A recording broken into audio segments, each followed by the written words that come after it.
Hello. Today we're going to hear the first story in our collection of surprising stories. It's all about two sisters called Mary and Martha.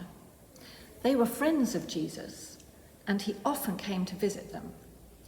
We don't know very much about their family, but we've imagined that they have a niece and we've called her Becky. Today we'll find out what happened when Becky visited her two aunts on the same day that Jesus came for tea. Now let's get ready and open the book and listen to Tea at Auntie's house. Becky said, "Hooray, it's nearly time to go. No school today, so I'm off to tea with Aunt Mary and Aunt Martha." Becky loved to visit her two aunts. They lived just a few streets away in the town of Bethany with Becky's uncle, Lazarus. "Bye, Mum," shouted Becky. "See you later." Becky ran off down the road. The sun was bright in the sky and she felt its warmth on her face. Lovely and bright and warm.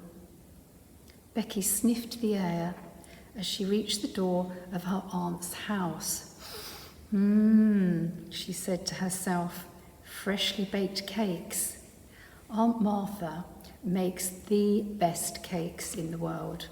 I hope she's made my favourites. She rushed through the door straight into the kitchen. Aunt Martha, have you made me some honey and date slices?" "Oh, hello, my lovely," cried Aunt Martha as she wiped her wet hands. "Yes, of course I have. Come and give me a hug." Becky gave her aunt a big hug. Martha was hot from the baking, lovely and soft and warm.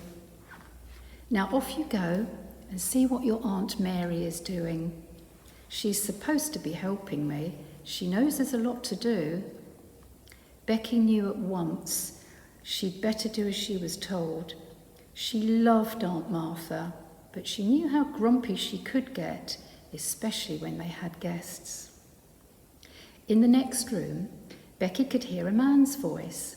As she went in, she saw Aunt Mary sitting with her friends and neighbours listening to this man talking. "Oh, I love coming here," thought Becky. "It's such a happy house." "Becky," called Aunt Mary, "come and sit by me. This is our friend, Jesus. Come and hear what he has to tell us." Becky squeezed between the guests.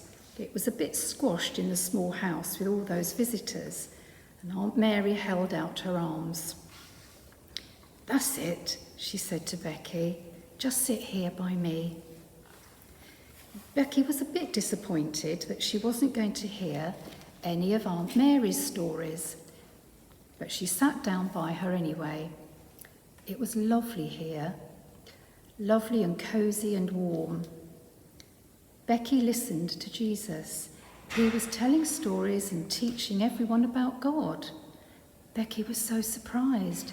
She thought Aunt Mary was the best storyteller, but the things that Jesus was saying were so wonderful.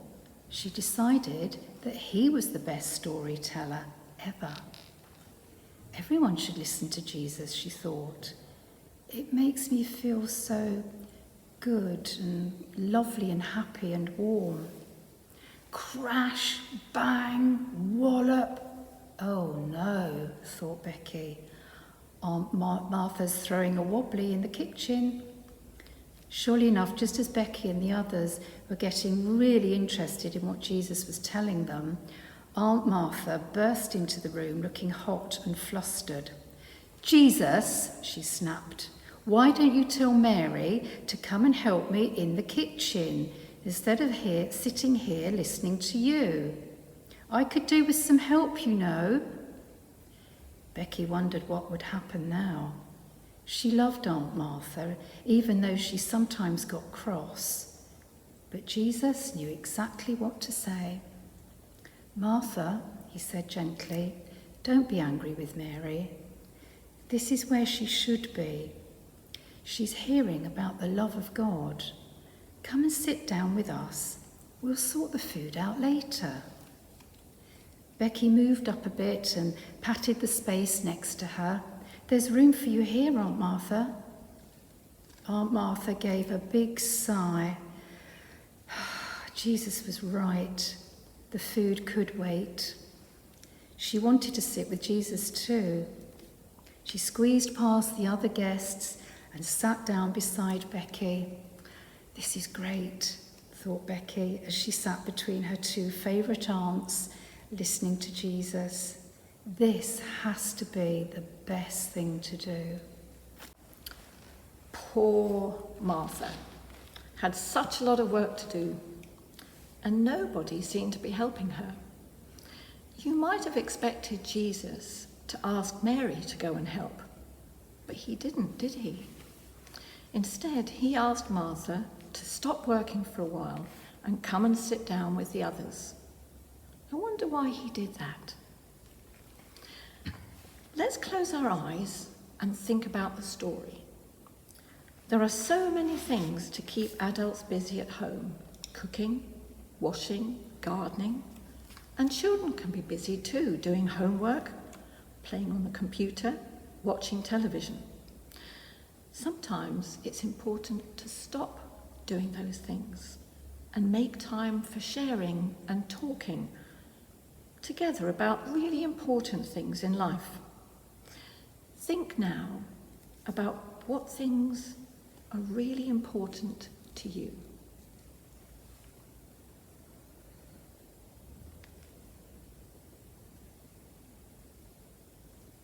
Now, I'm going to say a prayer, and if you want to make it your prayer, say Amen at the end after me. Dear God, in our families, help us to make time for each other, time to think, time to talk about the things that are really important. Amen.